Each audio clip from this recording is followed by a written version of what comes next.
저는 올 11월에 결혼식이 예정되어 있었던 예비 신부였습니다. 남자친구였으니 편의상 남친이라고 할게요. 연애 결혼이었고 무언가 풍족하게 데이트를 즐겼던 사정은 아니었습니다. 연애할 때도 영화 보고 싶다는 말도 눈치가 보일 정도로 남친은 쪼들려 있었습니다. 정말 제가 제 차로 남친 모시러 갔고 도시락 싸들고 만나서 만난 거 먹이고 공원 산책하는 게 거의 전부였고요. 창피한 얘기일 수 있는데 돈이 아까워 모텔도 못 갔습니다. 꿈꾸고 바랐던 연애는 아니지만 정말 정신적인 사랑 충분하게 했고요. 그래도 남자라고 저한테 모텔비까지 내게 하고 싶어 하지는 않았습니다. 연애 기간 동안 한 번도 서로의 집안을 왕래하지 않았어서 그것에 관해선 서로 불만 없었습니다. 그렇게 4년이 넘도록 만났어요. 저는 내년에 29입니다. 그러다가 아홉수가 안 좋다며 올해 날짜를 급하게 잡고 상견례를 했고 그 자리에서 뭐가 그렇게 당당하신지 시어머님들은 자기네 돈 없다고 말하셨고 저의 부모님은 뭐가 그렇게 죄송스러운 건지 계속 괜찮다며 돈이 있다가도 없고 없다가도 있다고 그러면서 둘만 잘 살면 되는 거 아니겠냐고 하셨죠. 돈 없다고 말하셨을 때도 제 속으로는 설마 정말 그렇게 없으실까 조금이라도 보태주시겠지 했습니다. 연애야 가난하든 말든 내가 좋아서 했지만 정말 결혼은 다르더라고요. 남친만 본다며 아직도 생각이 달라지지 않아요. 지금도 좋거든요. 시어머님들이 저희 부모님 앞에서 고개 빳빳하게 들고 돈 없다만 안 했어도 저도 이런 생각 덜합니다. 그런데 정말 돈 한 푼도 안 보태주셨고 남친이 그동안 모은 3천이 전부였습니다.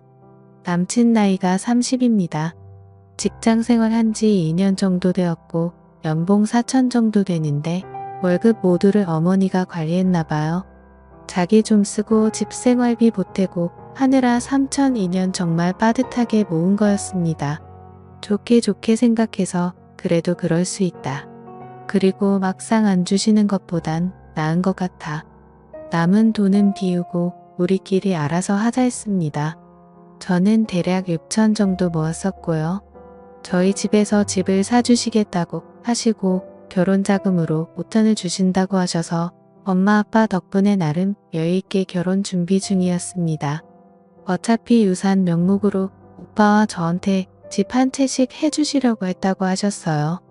지금 당장 융통할 수 있는 돈이 3억이라 나머지 집값은 부모님이 대출까지 받으셔서 저희 집을 장만해 주셨고 당연히 명의는 제 명의로 했고요.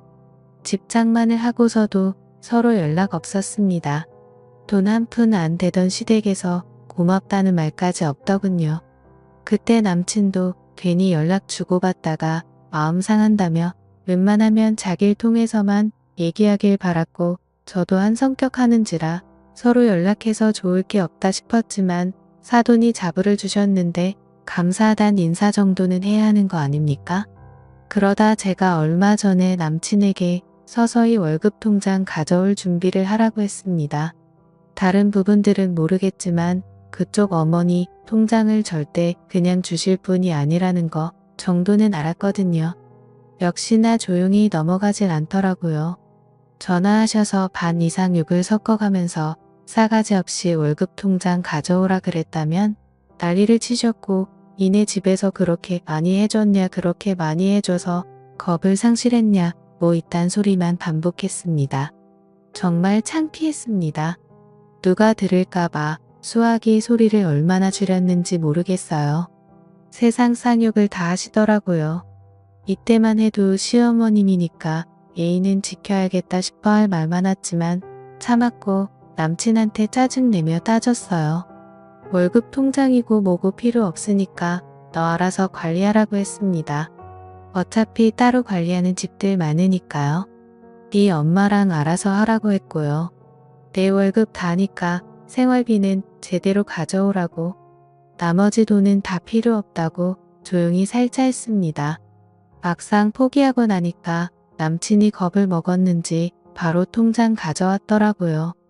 확인해보니 마이너스였던 통장이 저와 통화 후 1,800만원 들어와 제로 상태였습니다. 그야말로 빵원요. 3천만원이라는 돈은 또 어디로 간 걸까요? 아들내미 생활비 받는 것도 모자라 3천만원을 말씀 없이 꿀꺽 하셨나 봐요. 이런 상황조차 차마 저희 친정에는 말할 수 없었습니다. 남친도 정말 미안해했습니다. 어쩌겠어요. 이미 없어진 거 더 탓하고 싶지 않았어요. 통장 사건이 있고 얼마 안 되어 남친이 다른 건 몰라도 처갓집에서 대출 받으신 거는 우리가 갚자고 제안하더라고요. 그 순간 정말 그래 내가 신랑 복은 있구나. 우리 신랑 정말 개념 있구나. 그렇게 생각했어요. 제 월급 자기 월급 계산하면서 몇 년 걸리겠다. 혼자 계산한 모습이 너무너무 예뻐 보였습니다. 그런데 다음 날 어머님이 전화가 왔어요. 또 욕을 해가면서 우리가 언제 니네 대출까지 받아서 집 해달라 그랬냐고 소리를 지르는 겁니다. 왜 대출은 받아서 자기 아들이 그걸 갚아야 하냐고 난리를 치는 겁니다. 정말 다리에 힘이 풀리고 할 말이 없었습니다. 처음 친정에서 저희 보고 돈 갚으라고 대출하신 거 아닙니다. 자식 된 도리로 할 수 있는 건 해야겠다 싶어 저희 스스로 그런 결론을 내린 거죠. 이 남자가 도대체 무슨 말을 어떻게 했길래 아니지 싶어서 화가 나더라고요. 대출금만 갚는 게 아니에요. 저희 집에서 해준 집값 다 갚기로 했는데요. 라고 말을 했고 아무 말 없이 전화가 끊어졌습니다. 그 길로 그 어머님 입원하셨대요. 저와 통화 후 너무 충격 먹어서 입원하셨대요. 무슨 통화 후 갔는지 다 남친한테 얘기했고 돈이 그렇게 아까우면 그냥 결혼하지 말자 그랬습니다. 아무래도 결혼 후에도 나 때문에 어머님 여러 번 입원할 것 같은데 나도 사람인지라 누가 나 때문에 계속 쓰러진다면 우리가 잘 살 수 있겠냐고. 괜히 이혼하게 될 거야. 그러지 말고 파혼하자 그랬습니다. 남친만 생각하면 솔직히 파혼 통보까지 너무하는 건가 싶기도 했죠. 결혼 전에 다들 얼마나 싸우고 속상해하고 그러는지 모르겠지만 집도 내가 하고 혼수도 내가 하고 예단은 엄청 바라면서 예물은 낭비니까 하지 말자 그러는 시댁이 정상이 아니지 않나요? 게다가 시어머니 당신 생각에는 예단으로 샤넬백 정도 적당한 것 같다고 하셨어요. 샤넬백이요? 어디서 들은 건 있으신 거지 돈 한 푼 안 보태는 시댁에서 바랄 예단은 아닌 것 같아요. 결혼 준비하면서 예단 예물 때문에 틀어지는 경우 많이 들었는데 제가 조용히 있으니까 만만해서 이러는 건가? 정말 설마? 이랬죠. 근데 진짜 그런 일이 있더라고요. 그래도 그쪽에 표현 안 하고 우리 엄마 아빠한테 너무 미안해서 내 돈으로 한복해드리고 결혼하는데 도리어 샤넬백을 선물로 받지 못할 망정 이 꼴이 뭔가 싶어요. 가난하다는 거 몰랐던 것도 아니고 그런 거 정말 생각하고 만났습니다. 나는 선물이 아니다라고 자부하면서 사랑 하나 믿고 만났어요. 그냥 우리는 행복할 거라고 막연히 생각했습니다. 하지만 이런 일이 있고 나니까 이제 왜 비슷한 집이랑 만나야 하는지 알려주지 않아도 알 것 같습니다. 결국 집은 전세로 놓기로 했어요. 남친한테도 그렇게 통보했고요. 그 소식을 들었는지 병원에서 시어머니에게 전화가 왔어요. 너는 병문안 한 번을 안 오냐며 뭐라고 하실길래 상황을 이해하지 못하시는 것 같아 그냥 괜찮으시냐고 물었고 그때서야 파혼이 웬 말이냐며 자식 없는 집값을 자기 아들이 어떻게 갚냐며 울먹이셨고 계속 그것만 물고 늘어주셨어요. 자긴 그런 집에서 살아본 적도 없고 본 적도 없는데 있는 집에서 딸 시집 보낼 때는 그 정도 해줄 수 있는 거 아니냐며 말을 계속 이어나가시길래 저희 집 없는 집인데요. 대출 받아서 집 산 거잖아요. 우리가 담보 없이 능력 안 되니까 부모님이 대신 대출 받으신 건데 그걸 왜 저희 부모님이 부담해야 하나요?